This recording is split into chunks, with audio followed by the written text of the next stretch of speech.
హల్లెలూయా. యేసు ప్రభు వచ్చింది యూదులకు ఒక ఇజ్రాయెల్ ప్రజలకు రాజ్యం ఏర్పాటు చేస్తాడని, యూదుల రాజు కావాలనుకున్నారు. రోమా సామ్రాజ్యం నుంచి విడిపిస్తాడని అనుకున్నారు. కానీ ఆయన అంటున్నాడు, ఆ కాలం గురించి ఎప్పుడు వస్తుంది ఏంటి మీకు అన్ని అనవసరం, కానీ మీకు కావాల్సింది ఏంటిదంటే పరిశుద్ధాత్మ శక్తి కావాలి. దేవునికి స్తోత్రం. హల్లెలూయా.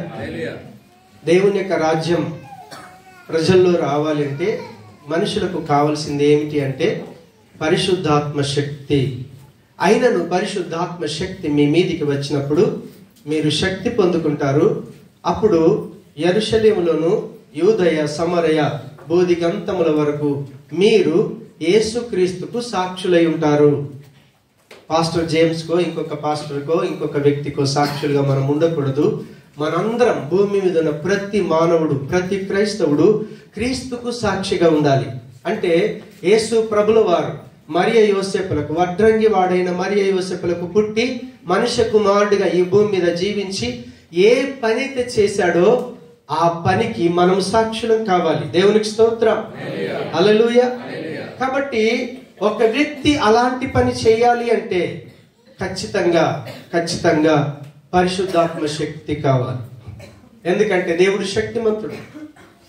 ప్రభు అయినటువంటి యేసుక్రీస్తుల వారు ఒక సందర్భంలో అంటారు, యోహాను సువార్త 14:12 అంటాడు, ఆయన ఏం చెప్తాడు అని అంటే, ఆయన అంటాడు, నేను తండ్రి యొద్దకు వెళ్ళుచున్నాను గనుక నేను చేయు క్రియలు నా యందు విశ్వాసం ఉంచువాడును చేయును. దేవునికి స్తోత్రం. ఇంకా అంటాడు, ఎవరైతే యేసు ప్రభును నమ్మి బాప్తిసం పొంది క్రీస్తుని ఎవరైతే అనుసరిస్తారో ఆయనలాగా, ఆయన కాపీ అన్నమాట. శిష్యులు అంటే గురువును అనుసరించేవాడు శిష్యుడు. హల్లెలూయా. మనమందరం శిష్యులమే. అయితే నిజంగా యేసుక్రీస్తు ఏ పరిశుద్ధాత్మ శక్తి ఆత్మపూర్ణుడై ఉండి ఆ ఆత్మ చేత ఎన్ని కార్యాలు చేశాడో అంతకంటే ఎక్కువ కార్యాలు మనం చేస్తామని యేసు ప్రభుల వారు స్వయంగా చెప్తా ఉన్నాడు. దేవునికి స్తోత్రం. హల్లెలూయా. కాబట్టి 1 కొరింథీ పత్రిక 4:20 ఏముంటదంటే, దేవుని యొక్క రాజ్యం మాటలతో కాదు, అది శక్తితో కూడుకొని ఉంది. వాక్యం డిస్ప్లే అవట్లేదా? హల్లెలూయా. దేవుని యొక్క రాజ్యం అట మాటలతో కాదు.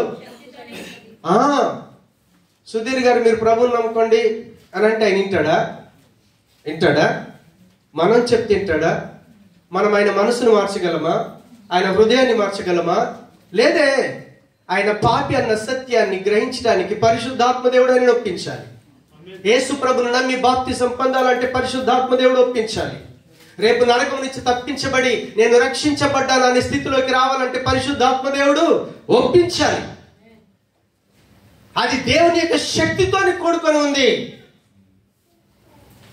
కాబట్టి ఈరోజు క్రైస్తవుడైన ప్రతి వ్యక్తికి పరిశుద్ధాత్మ దేవుని యొక్క శక్తి కావాల్సిందే. మన మాటలతోని దేవుని రాజ్యాన్ని కట్టలేం. ఈ లోకాన్ని ఏలుతున్నవాడు చాలా బలిష్ఠుడు. ఎంతటి వ్యక్తులనైనా సరే ఏర్పరచబడిన వారిని సైతం మోసగించటకు శక్తి కలిగిన వాడు సాతానుగాడు. వారిని జయించాలి. వారి అధికారం కింద నాశనం అవుతున్నటువంటి అనేక ప్రజలు దేవుని యొక్క రాజ్యంలోకి రావాలి అంటే మనకు కూడా పరిశుద్ధాత్మ దేవుని యొక్క శక్తి కావాల్సిందే. లేదంటే మనం ఆ కార్యం చేయలేం. దేవునికి స్తోత్రం. కాబట్టి అలాంటి పరిశుద్ధాత్మ శక్తి మనము పొందుకోవాలంటే మనం ఏం చేయాలి? ఈరోజు మనం ధ్యానిస్తా ఉన్నాం. అందరికి పరిశుద్ధాత్మ శక్తి కావాలని ఆశ ఉంటది. కానీ ఏం చేస్తే పొందుకుంటాం? ఏం చేస్తే పొందుకోగలుగుతాం? అపొస్తలుల కార్యములు 1వ అధ్యాయంలోకి వెళ్ళి 4వ వచనం చూడండి. ఆయన వారిని కలుసుకొని ఈలాగు ఆజ్ఞాపించెను, మీరు యెరూషలేము నుండి వెళ్ళక నా వలన వినిన తండ్రి యొక్క వాగ్దానము కొరకు కనిపెట్టుడి. దేవునికి స్తోత్రం. ఒక వ్యక్తి చేయాల్సిన పని ఏమిటి అంటే, పరిశుద్ధాత్మ శక్తి కనుక నీకు కావాలి అంటే యెరూషలేము పట్టణాన్ని విడిచి వెళ్ళకూడదు. యెరూషలేము పట్టణం అంటే ఏంటి? దేవుని ప్రజలు ఉండే పట్టణం. సరే, ఇప్పుడు దేవుని ప్రజలు ఉండే పట్టణం ఏది చెప్తారా? దేవుని ప్రజలు ఉండే పట్టణం ఏదో చెప్తారా? క్రీస్తు రక్తములో కడగబడిన గుంపు, క్రీస్తు శరీరం అని పిలువబడుతున్న సంఘం. ఒక వ్యక్తి యేసు ప్రభును నమ్మి బాప్తిసం పొందిన తరువాత ఎక్కడ స్థానిక సంఘంలో ఉంటున్నాడో సంఘాన్ని ఫస్ట్ విడిచిపెట్టకూడదు. ఫస్ట్ పాయింట్ అది. నీకు పరిశుద్ధాత్మ శక్తి కావాలనుకున్నావా, నువ్వు ఆ పని చేయాల్సిందే. లేకపోతే సాతానుడు ఏం చేస్తాడో తెలుసా? నిన్ను గలిబిలి చేస్తాడు. నీ యొక్క ఆధ్యాత్మిక జీవితం లోతుగా వేరు పారకుండా నిన్ను గలిబిలి చేసి ఎక్కడ కానివాడుగా చేస్తాడు. ఒకసారి అక్కడ కనిపిస్తాడు, ఇంకోసారి కనిపిస్తాడు. వారికి స్థిరంగా ఉండదు. ఫస్ట్ పాయింట్, యెరూషలేముని విడిచిపెట్టకూడదు. రెండో పాయింట్ ఏంటో తెలుసా? తండ్రి వాగ్దానం కొరకు కనిపెట్టాలి. తండ్రి వాగ్దానం అంటే మనందరికి ప్రాణాత్మ శరీరాలను ఇచ్చే తండ్రి అయిన దేవుడు వాగ్దానం ఇచ్చాడు. ఏంటో వాగ్దానం చెప్తారా? లూకాసు వార్త 24వ అధ్యాయం ఒకసారి 49వ వచనం చూడండి. ఆమేన్, హల్లెలూయా. ఇదిగో నా తండ్రి వాగ్దానం. ఎవరు చెప్తున్నారు? డైరెక్ట్ యేసు ప్రభు చెప్తా ఉన్నాడు. ఆయన లోకం నుంచి వెళ్ళిపోవాల్సిన టైం వచ్చేసింది. ఆ టైంలో చెప్తా ఉన్నాడు, ఇదిగో నా తండ్రి వాగ్దానం చేసినది. ఆయన ఏమని వాగ్దానం చేశాడు? తండ్రి అయిన దేవుడు. యెషయా 44వ అధ్యాయం 3వ వచనం. యెషయా 44వ అధ్యాయం 3వ వచనం త్వరగా. నీళ్లను, ప్రవాహ జలములను, నీ సంతతి మీద నా ఆత్మను. జీసస్.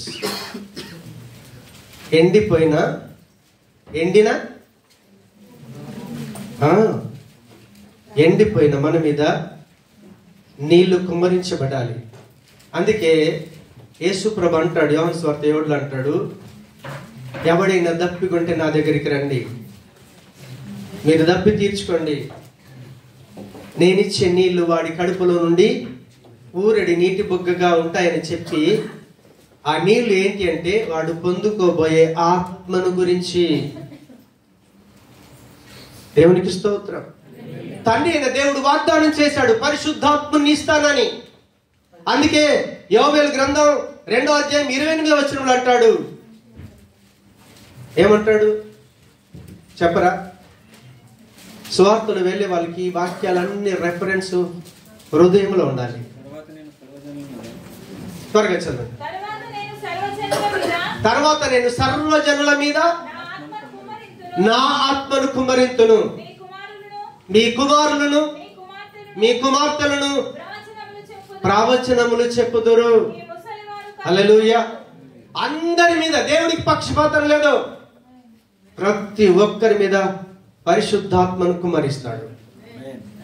వాళ్ళు ప్రవచిస్తారు, భాషలతో మాట్లాడతారు, దేవుడిచ్చే వరాలను పొందుకుంటారు. పరిశుద్ధాత్మ దేవుడిచ్చే వరాలను. దేవునికి స్తోత్రం. హల్లెలూయా. ప్రభువైన యేసుక్రీస్తు వారు కూడా అంటాడు, యోహాను సువార్త 14వ అధ్యాయం 16-17 అంటాడు, ఇంకా నేను వెళ్తున్నాను కాబట్టి తండ్రి నా నామమున ఒక ఆత్మను పంపబోతా ఉన్నాడు, ఆదరణకర ఆత్మ వస్తాడు, ఆయన మీతో ఉంటాడు, మీలో ఉంటాడు. ఆయన మిమ్మల్ని ఎన్నడూ విడిచిపెట్టేవాడు కాదు.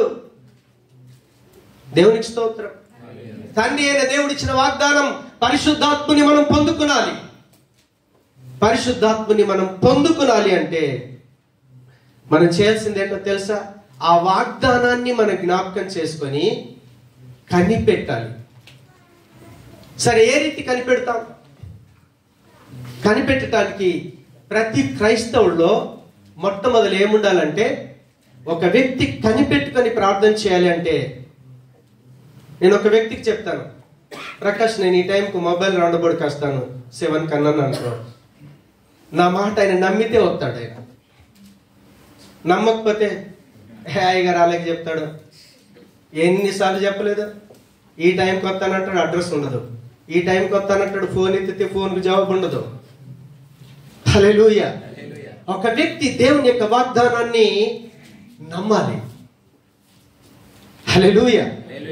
మనం కనిపెట్టాలి అంటే విశ్వాసం ఉంచాలి. ఎవడో చెప్పిన మాట నమ్ముతారు కానీ దేవుడు చెప్పిన మాట నమ్మరు. చాలా మంది సాతాను గాడు చెప్పిన మాట వింటారు. ఆదామవ్వలు చేసిన పని అదే. డైరెక్ట్ రిలేషన్ ఉంది దేవుడితో, కానీ సాతాను గాడి మాట నమ్మారు, దేవుడి మాట నమ్మలేకపోయారు. దేవుని పిల్లలుగా మనం క్రీస్తును నమ్మాలి. క్రీస్తును నమ్మాలి. ఆయనని అభిషక్తుడని, ఆయనని విమోచకుడని, ఆయనని సృష్టికర్తని, ఆయనని నీకు ప్రాణాత్మ శరీరాలను ఇచ్చాడని, ఆయన తన స్వహస్తాల చేత నిన్ను నిర్మించుకున్నాడని, ఆయన చెప్పిన ప్రతి మాటను నమ్మాలి. నమ్మాలి. హల్లెలూయా. ఎప్పుడైతే నమ్ముతాడో నమ్మకం ఉంచిన వాడు మాత్రమే కనిపెడతాడు. దేవునికి స్తోత్రం. లేదంటే కనిపెట్టలేడు. హల్లెలూయా. విశ్వాసం ఉంచాలి. ఓకేనా? కనిపెట్టాలంటే ఆజ్ఞ, దేవుడిచ్చినటువంటి ఆ వాగ్దానం మనం పొందుకునాలంటే, మనం కనిపెట్టాలంటే మొట్టమొదటి విశ్వాసం ఉండాలి. రెండోది ఏం చేయాలో తెలుసా? దేవుడి ఆజ్ఞను పాటించాలి. ఏం చేయాలి? అపొస్తలుల కార్యం 1:4 అదే చెప్తా ఉంది. ఆయన స్పష్టంగా అన్నాడు. ఏమన్నాడు? ఆయన వారిని కలుస్తున్న ఇలాగు ఆజ్ఞాపించాను. ఏమని ఆజ్ఞాపించాడు? మీరు ఏ విషయాలన్నీ విడిచిపెట్టొద్దు. దేవునికి స్తోత్రం. హల్లెలూయా. దేవుడిచ్చిన ఆజ్ఞను పాటించాలి. సేవకుడు ఇక్కడ నుంచి మాట్లాడుతున్నప్పుడు నా దేవుడు మాట్లాడుతున్నాడని, సేవకుడు ఏదైనా విషయాన్ని చెప్పినప్పుడు ఏ వ్యక్తి అయితే లోబడటానికి ఇష్టపడతాడో వాడు ఆజ్ఞను పాటిస్తాడు. లేకపోతే ఇక్కడ యాక్షన్ చేస్తాడు. యాక్షన్ దేవుడు ఒప్పుకోడు. వ్యభిచారిని క్షమించాడు, వేషధారిని క్షమించలేడు. వేషధారి జీవితం క్రైస్తవుడికి ఉండకూడదు. నీకు పరిశుద్ధాత్మ శక్తి కావాలనుకున్నావా? వేషధారి జీవితం వద్దు. హల్లెలూయా. ఆజ్ఞను పాటించాలి. విశ్వాసం ఉంచాలి. ఆజ్ఞను పాటించాలి. ఆజ్ఞను పాటించే వ్యక్తి స్థిరంగా నిలబడాలి. స్థిరంగా నిలబడాలి. ఎక్కడ? యెరూషలేములో స్థిరంగా నిలబడాలి. లేకపోతే వాడికి పరిశుద్ధాత్మ అనుభవం చచ్చిన రాదు. సంఘములో సంవత్సరాలు గడిచినా ఆత్మీయ అనుభవంలోనికి రాలేడు. హల్లెలూయా. దేవునికి స్తోత్రం. స్థానికంగా నువ్వు ఎక్కడైతే ఉంటున్నావో ఆ సంఘములో స్థిరంగా ఉండాలి. దేవునికి స్తోత్రం. హల్లెలూయా. చూడండి, అపొస్తలుల కార్యంలో 1:12-15 దాకా. దేవునికి స్తోత్రం. హల్లెలూయా. నేను చదువు టైం లేదు, మీరు తర్వాత చదువుకోనండి. అపొస్తలుల కార్యంలో 1:12-15 దాకా అక్కడ చూస్తే, ఎప్పుడైతే యేసు ప్రభుల వారు ఒలీవల కొండ నుంచి వెళ్ళిపోయాడో, యెరూషలేం పట్టణానికి దగ్గరగా ఉన్నటువంటి ఆ మేడ గదిలోకి వెళ్ళిపోయారు. ఎంతమంది వెళ్ళారో తెలుసా? 15 చదవండి. ఆ కాలములో ఇంచుమించు 120 మంది సహోదరులు కూడి ఉండగా. ఆమేన్ జీసస్. చాలు. సరే, మీకు ఒక ప్రశ్న. యేసు ప్రభుల వారు తాను చనిపోయి లేచాడని అనేకులకు కనపరుచుకున్నాడు. నేను చెప్పట్లేదు, వాక్యం చెప్తా ఉంది. హల్లెలూయా. అపొస్తలుల కార్యం 1:3 చూడండి. ఆయన శ్రమ పడిన తరువాత 40 దినముల వరకు వారికి అగుపడుచు దేవుని రాజ్య విషయముల గురించి బోధించుచు అనేక ప్రమాణములను చూపి వారికి తన్ను తాను సజీవునిగా కనపరుచుకొనెను. మీరు నా వైపు చూడాలి. ఆయన సిలువ వేయబడ్డాడు, సమాధి చేయబడ్డాడు, తిరిగి లేచాడు. తిరిగి లేచిన తర్వాత నేను సజీవుడిగా లేచాను. అనేక ప్రమాణాలు చూపించాడు, రుజువులు చూపించుకున్నాడు. ఓకే, తనను తాను కనపరుచుకున్నాడు. నేనే ఆ యేసుని, చనిపోయి లేస్తానని చెప్పాను కదా, ఈ మందిరాన్ని పడగొట్టండి 3 దినాల్లో లేపుతానన్నాను కదా. లేచాను. ప్రమాణం చూపించాడు. ఎంతమందికి చూపించాడు చెప్తారా? యేసు ప్రభు చనిపోయి తిరిగి లేచిన తరువాత ఎంతమందికి తను కనిపించాడు, ఎంతమందితో మాట్లాడాడు? బైబిల్ ప్రూఫ్స్ ఉన్నాయి. 1 కొరింథీ పత్రిక 15వ అధ్యాయం ఒకసారి తీయండి త్వరగా. 4 నుంచి 8 వచనాల దాకా. సరే, టైం తక్కువ ఉంది కాబట్టి ఓకే. అక్కడ 500 మందికి ఎక్కువైన ఫస్ట్ ఎవరు కనిపించాడు? కేఫా కనిపించాడు. ఆ తర్వాత 12 అపోస్తులు కనిపించాడు. ఆ తర్వాత 500 మందికి ఎక్కువైనా ఆ తర్వాత ఇంకొకరు కనిపించాడు. ఆ తర్వాత ఆఖరి వాడనైనా నాకు కూడా కనిపించాడని పౌలు రాస్తా ఉన్నాడు. ఎంతమంది కనిపించాడు? ఇంకెక్కువ ఉంటారు. దేవునికి స్తోత్రం. యేసు ప్రభు చనిపోయాడు, తిరిగి లేచాడు.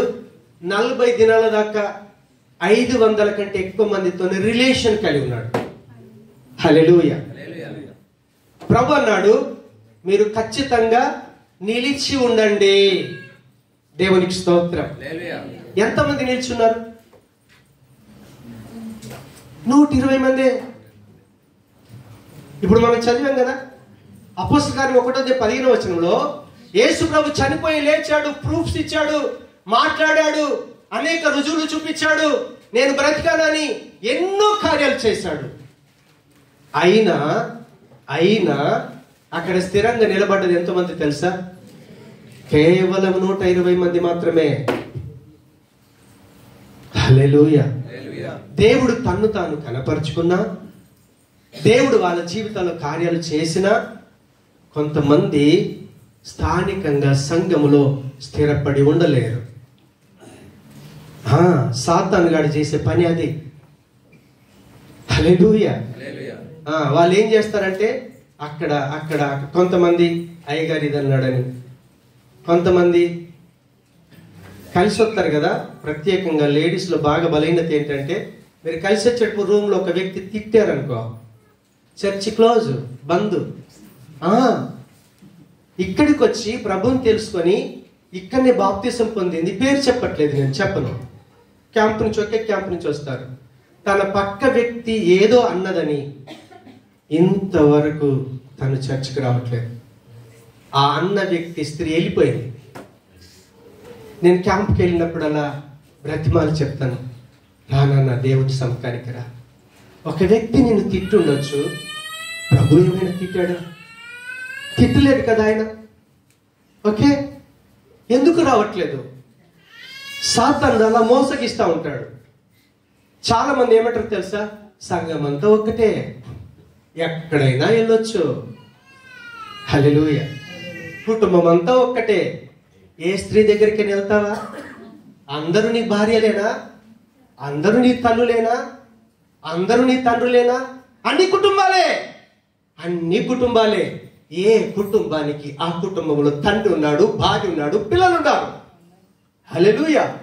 ఒక వ్యక్తి తాను వెళ్తున్న స్థానిక సంఘంలో స్థిరంగా ఉండాలి. సేవకుడు గద్దించినా సరే, సేవకుడు తిట్టినా సరే, నీ తోటి సహోదరుడు నిన్ను తిట్టినా సరే, నిన్ను కొట్టినా సరే, నువ్వేం చేయాలో తెలుసా? ఒకే దగ్గర స్థిరంగా ఉండాలి. ఇంకా సంఘంలో గలిబిలేంటో తెలుసా? టాలెంట్ ఉన్న వ్యక్తుల్ని పట్టుకుంటారు. మా దగ్గరికి రా, నీకు సెక్రటరీ పోస్ట్ ఇస్తాను, నువ్వే లీడరు. ప్రత్యేకంగా పాటలు కానీ టాలెంట్ ఉన్న వ్యక్తులు ఏం చేస్తారు తెలుసా? ఒక్క దగ్గర సాతానుగాడు స్థిరంగా నిలబడనీయడం. సోనపూర్లో ఒక వ్యక్తి వచ్చాడు, మంచి టాలెంట్ ఉంది, మంచి సింగర్, కీబోర్డ్ కూడా వాయిస్తాడు, తబలా కొడతాడు. వాళ్ళ అబ్బాయి దేశానికి వచ్చాడని ఫస్ట్ కాల్ చేశాడు, ఆయన కూడా వచ్చాడు. ఆయన వచ్చిన తర్వాత సోనపూర్ సంఘంలో అడిగాడు, అయ్యగారు నేను ఇక్కడికి వస్తాను, పాట అవకాశం, నేను నిన్ను పాట కొరకు నిన్ను పిలవను, నువ్వు రాకపోయినా పర్వాలేదు, నువ్వు ఒకటి గమనించు, దేవుడు నిన్ను ఎక్కడ స్థిరపరుస్తున్నాడో ఫస్ట్ సంఘాన్ని ఎన్నుకో, ఆ సంఘంలో నమ్మకంగా నువ్వు నిలబడు, లేదంటే సాతానుగాడు ఎక్కడ అంటే అక్కడికి నేను తీసుకెళ్తాడు. ఎవరు పాట పాడమని పిలిస్తే ఇప్పుడు అక్కడ వెళ్తా ఉన్నాడు ఆ వ్యక్తి. ఏది నీ సంఘం? స్థిరత్వం లేదు. టాలెంట్ ఉంది, దేవుడిచ్చిన టాలెంట్ ఎప్పుడు తిరిగి తీసుకోడు. కానీ సాతానుగాడు నిన్ను శోధిస్తున్నప్పుడు నువ్వు ఒక దగ్గర స్థిరంగా నిలబడ్డావా, పరిశుద్ధాత్ముడు లీడ్ చేస్తాడు. నువ్వెప్పుడైతే అన్ని సంఘాలు ఇప్పుడు షాపింగ్ కాంప్లెక్స్ లాగా క్రైస్తవులు షాపింగ్ బిచ్చగాళ్ళు అయిపోయారు. ఈ షాపింగ్ మాల్ ఏం దొరుకుతుందో, ఆ షాపింగ్ మాల్ ఏం దొరుకుతుందో, ఒక సంఘం ఒక గంటలో, ఇంకో 2 గంటల తర్వాత ఇంకో సంఘం, రాత్రి దాకా అన్ని సంఘాలు మనయే. ఇక్కడ 6 మంది అయితే వాడే కనిపిస్తాడు, అక్కడ 6 మంది అక్కడే వాడు కనిపిస్తాడు, అంతటా వాడే. సంఘాలేమో ఎక్కువైపోతున్నాయి, విశ్వాసులేమో తగ్గిపోతున్నారు. సిగ్గనిపించొద్ది చూస్తే. నాకు నిలబడ్డప్పుడు చూస్తాను కదా, ఇడు ఎక్కడ వాడు, ఏ సంఘం లేడు, ఇక్కడ కనిపించాడు, అక్కడ కనిపించాడు, ఇడు ఆత్మీయ తండ్రేడు, ఒక సేవకుడి కింద ఉన్నాడా? ఒక సేవకుడి కింద స్థిరపడాలి. ఒక సేవకుడి కింద స్థిరపడలేదు ఆ వ్యక్తి అంటే సాతాన్ అండర్లో నడుస్తా ఉన్నాడని గమనించాలి. ఎందుకో తెలుసా? పరిశుద్ధాత్మ యొక్క అనుభవంలోకి సాతానుగాడు వెళ్లకుండా నీ లైఫ్ను గలిబిలి చేస్తున్నాడని ఎప్పుడైతే గమనిస్తావో పరిశుద్ధాత్మ దేవుడు ఐక్యత ఇస్తాడు. పరిశుద్ధాత్మ దేవుడు సంఘములో స్థిరపరుస్తాడు. హల్లెలూయా. ఆ రీతిగా సంఘములో చివరికి చాలా మంది 500 కంటే ఎక్కువ మందికి క్రీస్తు స్వయంగా కనిపించి మాట్లాడాడు. కానీ స్థిరంగా నిలబడ్డది కేవలం 120 మంది మాత్రమే. ఆ 120 మందిలో ఎంతమంది ఉంటారు స్థానిక సంఘంలో?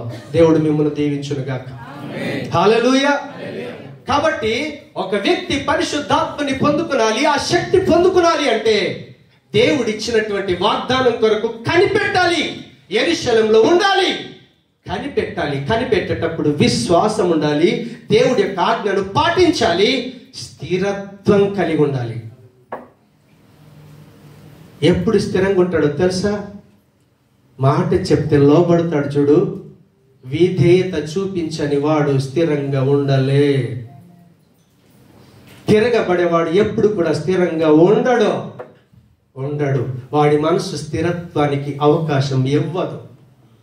అందుకే ఒక సేవకుడు ఒక మాట చెప్తున్నప్పుడు తిరిగి జవాబు చెప్పకండి. ఎందుకు చెప్పుతున్నాడో విని దాన్ని గ్రహించి అవును అవును ఓకే అలాగే చేస్తాను. లోబడ్డావా? దేవునికి స్తోత్రం. పరిశుద్ధాత్మ దేవుడు నిన్ను నడిపిస్తాడు. నువ్వు లోబడలేదా? 100% సాతానుగాడు నిన్ను లీడ్ చేస్తాడు. ప్రభు అయినటువంటి యేసుక్రీస్తుల వారు తండ్రి అయిన దేవుడు ఏ ఉద్దేశం కొరకు పంపించాడో ఆయన చనిపోయేదాకా కూడా విధేయత కలిగి జీవించాడు. ఆయన హెబ్రీ పత్రిక మీరు చదవండి. చనిపోయేదాకా ఆయన శ్రమలను అనుభవిస్తాట, విధేయతను నేర్చుకున్నాడట. ఆయన విధేయత అంటే ఆయనకు తెలియదా? లోబడటం తెలియదా? సాతానుగాడు వచ్చి రెచ్చగొట్టాడు. నువ్వు దేవుని కుమారుడివైతే ఈ రాయిని రొట్టెగా చేయంటే తండ్రి అయిన దేవుని యొక్క అధికారాన్ని చేతిలోకి తీసుకోలేదు ఆయన. అరే నేను మనిషి బతకాలంటే దేవుడి మాట చాలు, అరే రొట్టె అవసరం లేదని సాతానుగాడికి జవాబు ఇచ్చాడు. ఉద్దేశం ఏంటో తెలుసా? ఎందుకు ఆ జవాబు ఇచ్చాడు? సామర్థ్యం లేకనా? కాదు, తండ్రి అయిన దేవుడికి విధేయత చూపించాడు. ఆయన ఏ గీత గీశాడో, ఏ మాట కింద ఉండమన్నాడో మాటను జవదాటలేదు. క్రీస్తే విధేయత కలిగి ఉంటే ఆఫ్టర్ ఆల్ పనికిరాని మనం దేవుని మాటకు, సేవకుని మాటకు ఎంత విధేయత కలిగి జీవించాలో ఆలోచన చేయండి. నీకు పరిశుద్ధాత్మ శక్తి కావాలి అనుకుంటే, దేవుని యొక్క రాజ్యంలో నువ్వు ఒక పాలి భాగస్థుడివి కావాలి అంటే, సాతాను కింద ఉన్నటువంటి ఒక వ్యక్తిని దేవుని యొక్క అధికారం కిందికి నువ్వు నడిపించాలని నీ హృదయపూర్వకంగా నువ్వు ఇష్టపడితే, విధేయత కలిగిన జీవితాన్ని నువ్వు కలిగి ఉంటే పరిశుద్ధాత్మ దేవుడు తన శక్తి చేత నిన్ను నింపుతాడు. లేదంటే నింపలేడు. మోసపోతారు. దేవునికి స్తోత్రం. హల్లెలూయా. యెరూషలేములో నిలిచి ఉండాలి. దేవుని యొక్క వాగ్దానం కొరకు కనిపెట్టాలి. స్థిరంగా ఉండాలి. దేవునికి స్తోత్రం. స్థిరంగా ఉండే వ్యక్తి ఏం చేయాలో తెలుసా? అలా ప్రార్థన చేస్తున్నప్పుడు ఉపవాసం ఉండాలి. నేను ప్రకటన చేశాను, 2024 సంవత్సరం అంతా దేవుడు కాపాడాడు. 29, 30, 31 3 దినాలు ఫాస్టింగ్ ఉండండి అని నేను ప్రకటించాను. ఎంతమంది ఉన్నారో నాకు తెలియదు. హల్లెలూయా. ఎందుకు ఫాస్టింగ్ ఉండాలి చెప్తారా? మార్క్స్ వార్త 9వ అధ్యాయం ఒకసారి 28వ వచనం చదవండి, తర్వాత 29 చదవండి త్వరగా. ఆయన ఇంటిలోనికి వెళ్ళిన తర్వాత ఆయన శిష్యులు మేమెందుకు ఆ దయ్యమును వెళ్ళగొట్టలేకపోతే అప్పుడు ప్రభు జవాబు చెప్పాడు, ఒరే ఇది ఉపవాసం వలననే. కింద రాశాడు అక్కడ, ప్రార్థన వలననే అంటే దేని వల్ల? ఉపవాసం వల్ల. మీరు ఉపవాసం ఉన్నారా? పరిశుద్ధాత్మ దేవుడు తన వరాల చేత నింపుతాడు. ఎవరో చెప్తే ఉపవాసం ఉండకండి, ఎవరో పాటిస్తున్నారని మీరు ఉపవాసం ఉండకండి. లేట్ డేస్ వస్తాయి కదా, 40 దినాలు ఫాస్టింగ్ ఉంటారు, 41 రోజు నాడు మళ్ళీ 40 రోజులది కవర్ చేసేస్తారు. మన దగ్గర భక్తులు ఉంటారు చాలా మంది, అప్పటిదాకా ఉంటారు. ఆడు దీక్ష ముగిస్తూనే ఇంటికి ఫోన్ వెళ్తుంది, ఆర్డర్ చేసాను పలానా చోటు వచ్చాయి. క్రైస్తవ జీవితం అట్లాంటిది కాదు. దేవునికి స్తోత్రం. నిన్ను ఎవడు బలవంత పెడితే ఉపవాసం ఉండకండి. పరిశుద్ధాత్మ శక్తి కావాలనుకున్నప్పుడు, దేవుని కొరకు ఒక వ్యక్తిగా బలమైన పనిముట్టుగా నిలబడాలని నువ్వు అనుకుంటే, నువ్వు స్వాగా ఇష్టముతో ఉపవాసం ఉండాలి, ఎవరి కొరకు ఉండకూడదు. దేవునికి స్తోత్రం. హల్లెలూయా. స్థిరంగా ఉండాలి, ఉపవాసం ఉండాలి. ఆ ఉపవాసం కూడా అయ్యగారు చెప్తేనో అమ్మగారు చెప్తేనో లేకపోతే ఎవరో చేస్తున్నారనో దయచేసి మీరు ఉపవాసం ఉండకండి. హల్లెలూయా. మీ ఇష్టపూర్వకంగా ఉపవాసం ఉండాలి. అప్పుడు పరిశుద్ధాత్మ దేవుని శక్తి పొందుకుంటాం. మీరు చాలా మంది ఇంట్లో గొడవలైతే, ఇంటి దగ్గర సమస్యలను బట్టి ఆ రోజంతా తినకుండా ఉంటారు. అప్పుడు ఏమీ ఉండదు, పని కూడా చేస్తారు. ఉపవాసం ఉండడం అయ్యగారు డ్యూటీ చేస్తున్నారు. దేవునికి స్తోత్రం. చాలా మంచిది. ఉపవాసం ఉండాలని మనసు ఉంటే దేవుడు సహాయం చేస్తాడు. హల్లెలూయా. కాబట్టి కనీసం సంవత్సరంలో 3 రోజులు, వారం రోజులు మీకు చేతనే, వారంలో ఒక్కసారైనా, వారంలో ఒక్క రోజైనా ఉపవాసం ఉండండి. దేవుడు పరిశుద్ధాత్మ శక్తి చేత నింపుతాడు. అలా ఉపవాసం ఉండి ఏం చేయాలంటే ఏక మనస్సుతో ఏడతెగక. అపొస్తలుల కార్యం 1:14 వచనం అదే చేశారు వారు. అపొస్తలుల కార్యం 1:14 వచనం, వీరందరూ వీరితో కొందరు స్త్రీలను యేసు తల్లి అయిన మరియయు ఆయన సహోదరులను ఏక మనస్సుతో ఏడతెగక ప్రార్థన చేశారు.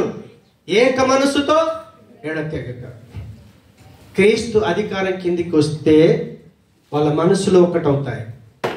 సైతాన్ అధికారం కింద ఉంటే మనసులో ఒకటి కావు.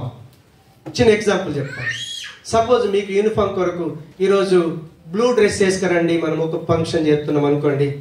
నాకు బ్లూ బాగా కొట్టదే ఒకడు అంటాడు. ఇంకో అంటాడు, సార్ వైట్ అయితే బాగుంది. కాదు, సేవకుడు ఒక మాట రిలీజ్ చేశాడా, ఓకేనా, దాన్ని ఎందుకు కొరకన్నావు? బ్లూ షర్ట్ వేసుకుంటే పరలోకం పోతామా, వైట్ షర్ట్ వేసుకుంటే పరలోకం పోతామా? యూనిటీ కొరకు మనందరి మనసు ఒక్కటే అని నిరూపించడం కొరకని ఒక మాట సెలవిచ్చామా? మారు మాట చెప్పొద్దు. Yes yes. పరిశుద్ధాత్మ దేవుడు ఏం చేస్తాడో తెలుసా? ఏక మనసు ఇస్తాడు. తండ్రి అయిన దేవుడు, కుమారుడైన దేవుడు, పరిశుద్ధాత్ముడు. తండ్రి, కుమార, పరిశుద్ధాత్ములు ఏక మనసు కలిగి ఉన్నారు, ఏకాత్మ కలిగి ఉన్నారు. హల్లెలూయా. సువార్త ఒకటే, దేవుడు ఒకటే, బాప్తిస్మ ఒకటే. మన మనసులు కూడా ఒకటి కావాలి. అందుకే ఏదైనా చెప్పినప్పుడు విమర్శ చేయొద్దు. ఆత్మ అనుభవం ఉన్నవారు చెప్పిన మాటకు లోబడతారు. ఏక మనస్సుతో వాళ్ళు ఏం చేశారట? ఏడతెగక. సిగ్గుమాలి అడగాలి దేవుణ్ణి, ఎడతెగకుండా అడగాలి. ఎప్పుడైతే ఆ రీతిగా ప్రార్థన చేయగలుగుతామో అప్పుడు అపొస్తలుల కార్యం 2:1-4 వచనాల్లో పరిశుద్ధాత్మ శక్తిని పొందుకున్నారు. చూడండి, దేవుడు 50 రోజులు అవకాశం ఇచ్చాడు. 40 రోజులు ఎంతమంది యేసు ప్రభువుని కలిగి ఉన్నారో అవుట్ అయిపోయారు. కేవలం 120 మంది మాత్రమే 10 దినాలు దేవుడు చెప్పిన మాటకు లోబడి ఆజ్ఞను పాటించి యెరూషలేమును విడిచిపెట్టకుండా కనిపెట్టుకొని విశ్వాసం ఉంచి స్థిరంగా పట్టుదలతో, ఏక మనసుతో, ఏకాత్మతో ఎప్పుడైతే వాళ్ళు ప్రార్థన చేశారో పరిశుద్ధాత్మ శక్తిని పొందుకున్నారు. మనకు పరిశుద్ధాత్మ శక్తి కావాలంటే ఖచ్చితంగా ఈ విధంగా ఎప్పుడైతే ఒక వ్యక్తి చేయగలుగుతాడో దేవుడు అన్యాయస్తుడు కాడు. మనకు పరిశుద్ధాత్మ శక్తిని ఇస్తాడు, ఆయన ఆత్మవరాలను ఇస్తాడు. మరి కొరింథీ పత్రిక 12వ అధ్యాయంలో దయచేసి 7 నుంచి 11 వచనాల్లో దేవుడు 9 వరాలను ఇచ్చాడు. స్వరవరాలు, గ్రహించే వరాలు, స్వరవరాలు, శక్తి వరాలు. గ్రహించే వరాలు ఏంటో తెలుసా? బుద్ధివాక్యం, జ్ఞానవాక్యం, ఆత్మల వివేచన వరం. స్వరవరాలు ఏంటో తెలుసా? భాషలు, భాషలకు అర్థం ప్రవచనాత్మ. శక్తి వరాలు ఏంటో తెలుసా? విశ్వాసము, స్వస్థపరచు వరములు, అద్భుతములు చేసే శక్తిని పరిశుద్ధాత్మ దేవుడు మనకి ఇస్తాడు. అప్పుడు దేవుని యొక్క రాజ్యంను మనం ఈ భూమి మీద తీసుకురాగలుగుతాం. మనము దేవుని రాజ్యంలో ఉంటాం. సైతాను కింద ఉన్నటువంటి వాళ్ళను దేవుని కిందికి తీసుకొని వస్తాం. కాబట్టి దేవుడి సంవత్సరం ఇచ్చిన వాగ్దానం అపొస్తలుల కార్యములు 1వ అధ్యాయం 8వ వచనంలో, ఆయనను పరిశుద్ధాత్మ శక్తి మీ మీదకి వచ్చినప్పుడు శక్తి పొందుకుంటారు. అప్పుడు క్రీస్తుకు సాక్షులుగా ఉంటాం. ఎక్కడో కాదు, యెరూషలేము, యూదయ, సమరయ, భూదిగంతముల వరకు మనము సాక్షులమై ఉంటాం. అలాంటి జీవితాన్ని దేవుడు మనందరికి దయచేయునుగాక. ప్రార్థన చేసుకుందాం. ప్రేమ కలిగిన మా తండ్రి, కృపా కనికరం మన దేవా, పరిశుద్ధాత్మ శక్తిని పొందుకోవాలి అంటే మేము యెరూషలేమును విడిచిపెట్టొద్దని తండ్రి ఇచ్చినటువంటి వాగ్దానం కొరకు కనిపెట్టాలి. ప్రభా, విశ్వాసం ఉంచాలి, ఆజ్ఞను పాటించాలి, స్థిరంగా ఉండాలి. స్థానిక సంఘంలో ఉపవాసం ఉంటూ ఇష్టపూర్వకమైన ఉపవాసముతోని ఏక మనస్సుతో ఎడతెగకుండా ప్రార్థన చేయటానికి మమ్మల్ని బలపరిచి నీ పరిశుద్ధాత్మ శక్తి చేత నింపి, నీ వరాల చేత నింపి నన్ను, మమ్మల్ని అందరినీ నీ మహిమ కొరకు సాక్షులుగా నిలబెట్టుకొనుమని యేసు నామమున ప్రార్థిస్తున్నాను తండ్రి. ఆమేన్.